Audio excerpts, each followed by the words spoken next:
प्रातःकाल स्नान संध्योपासनादि कार्यों से निवृत्त होकर राम और लक्ष्मण गुरु विश्वामित्र के साथ सरिता तट पर पहुंचे। एक वनवासी मुनि ने विश्वामित्र के साथ दो सुकुमार बालकों को देखा तथा उनका परिचय प्राप्त कर वे एक छोटी सी सुंदर नौक ले आए और विश्वामित्र से बोले, हे मुनिराज, आप इन राजकुमारों के साथ इस नौक पर बैठकर सरिता पार कर लीजिए।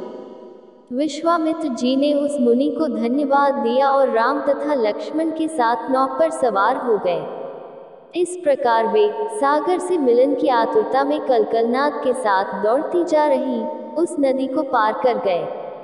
नदी के उस पार एक भयानक वन था। उस वन को देखकर राम बोले, गुरुदेव, यह वन तो बड़ा भयंकर है। सभी ओर से सिंह, व्याघ्र आदि हिंसक पशुओं के दहाड़ने और हाथियों के चिंघाड़ने की ध्वनि आ रही है।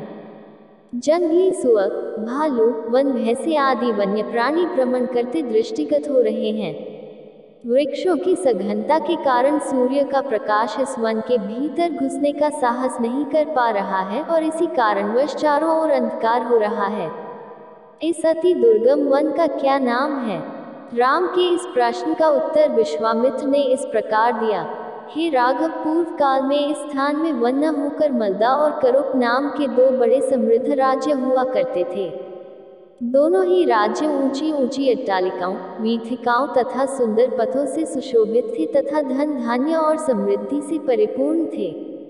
दूर दूर के व्यापारी यहाँ पर व्यापार करने आया करते थे, किंतु ताड़का नामक एक यक्ष कन्या ने उन दोनों राज्यों का विनाश कर दिया। ऋषि विश्वामित्र ने आगे बताया, ताड़का कोई साधारण स्त्री न होकर सुंद नाम के राक्षस की पत्नी और मारीच नामक राक्षस की माता है। उसके शरीर में 1000 हाथियों के बराबर बल है और वह अत्यंत पराक्रमी और शक्तिशाली है। इस प्रदेश को नष्ट करने के पश्चात ताड़का ने अपने पुत्र मारीच के साथ मिलकर यहाँ के समस्त निवासियों को मारकर खा डाला। अब उनके भय से यहाँ दो दो कोस दूर तक किसी मनुष्य की परछाई भी दिखाई नहीं देती। भूलवश यदि कोई यहाँ आ भी जाए तो जीवित नहीं लौट पाता। उसी ताड़का का संहार करने के लिए ही मैं तुम्हें यहाँ लाया हूँ।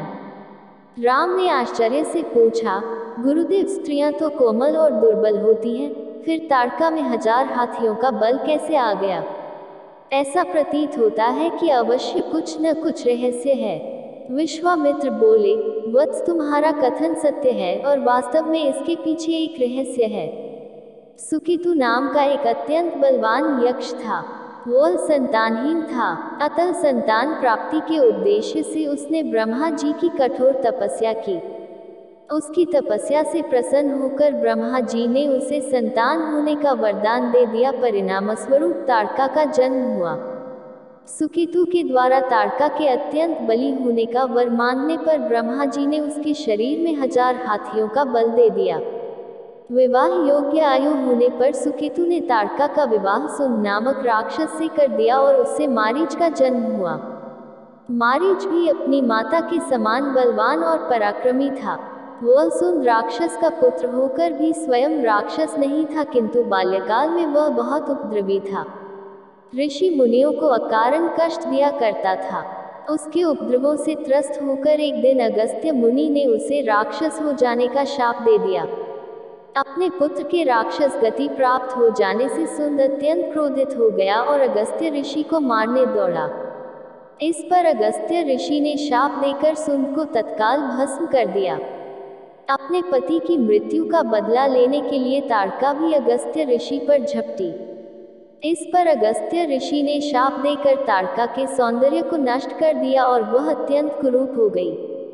अपनी कुरूपता को देखकर और अपने पति की मृत्यु का बदला लेने के लिए ताड़का ने अगस्त्य मुनि के आश्रम को नष्ट करने का संकल्प किया है।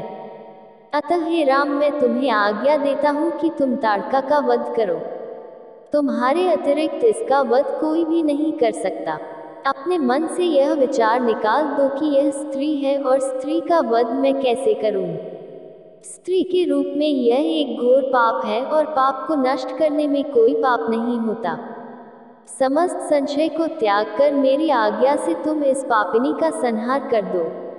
राम ने कहा, गुरुदेव, आपकी आज्ञा मुझे शिरोधार्य है। समस्त मानवों के कल्याण के लिए मैं अवश्य ही ताड़का का वध करूंगा। इतना कहकर राम ने अपने धनुष पर बाण रखकर उसकी प्रत्यंचा को कान तक खींचकर भयंकर टंकार किया। टंकार से उत्पन्न ध्वनि से समस्त वन प्रांत गुंजायमान हो उठा। वन्य प्राणी भयभीत होकर इधर उधर भागने लगे। इस प्रकार की अप्रत्याशित खलबली मची देखकर ताड़का क्रोध से भर उठी। धनुष ताने राम को देखते ही इस विचार से कि कोई अपरिचित कुमार उसके साम्राज्य पर आधिपत्य करना चाहता है, वह क्रोध से पागल हो गई। राम पर आक्रमण करने के लिए वह तीव्र गति से उन पर झपटी। ताड़का को अपनी ओर आते देखकर राम ने लक्ष्मण से कहा, हे सौमित्र, ताड़ के वृक्ष जैसी विशाल और विकराल मुख वाली इस राक्षसी का शरीर कितना कुरूप है। इसकी मुख मुद्रा देखकर ही प्रतीत होता है कि यह बड़ी हिंसक है और निरीह प्राणियों की हत्या करके उनका रक्तपान करने में इसे बहुत आनंद आता होगा। तुम एक तरफ सावधान होकर खड़े हो जाओ और देखो कि कैसे इसे मैं अभी यमलोक भेजता हूँ। विकराल देहधारिणी ताड़का अपने बड़े बड़े दांत चमकाती, भुजाओं को फैलाए हुए द्रुतगामी बिजली की तरह राम और लक्ष्मण पर अत्यंत तीव्रता के साथ झपटी। राम इस भयंकर आक्रमण के लिए पहले से ही तत्पर थे। उन्होंने तीक्ष्ण बाण चलाकर उसके हृदय को छलनी कर दिया। उसके वक्षस्थल से गर्म गर्म रक्त की धारा प्रवाहित हो उठी। वह आक्रमण करने के लिए पुनः टूट पड़े। इससे पूर्व ही राम ने एक और बाण चला दिया जो सीधे उसके वक्ष में जाकर लगा। वह पीड़ा से चीखती हुई चक्कर खाकर भूमि पर गिर पड़ी और अगले ही क्षण उसके प्राण पखेरु उड़ गए। राम के इस रण कौशल और ताड़का की मृत्यु से ऋषि विश्वामित्र अत्यंत प्रसन्न हुए। उनके मुख से रामचंद्र के लिए आशीर्वचन निकलने लगे। गुरु की आज्ञा से वहीं पर सभी ने रात्रि व्यतीत किया। प्रातःकाल उन्होंने देखा कि ताड़का के आतंक से मुक्ति पा जाने के कारण उस वन की भयंकरता और विकरालता समाप्त हो चुकी है। कुछ समय तक उस वन की शोभा निहारने के उपरांत स्नान पूजन से निवृत्त होकर वे महर्षि विश्वामित्र के आश्रम की ओर चल पड़े। दोस्तों, अगर आपको ये वीडियो अच्छी लगी हो तो लाइक और सब्सक्राइब जरूर कीजिएगा। धन्यवाद।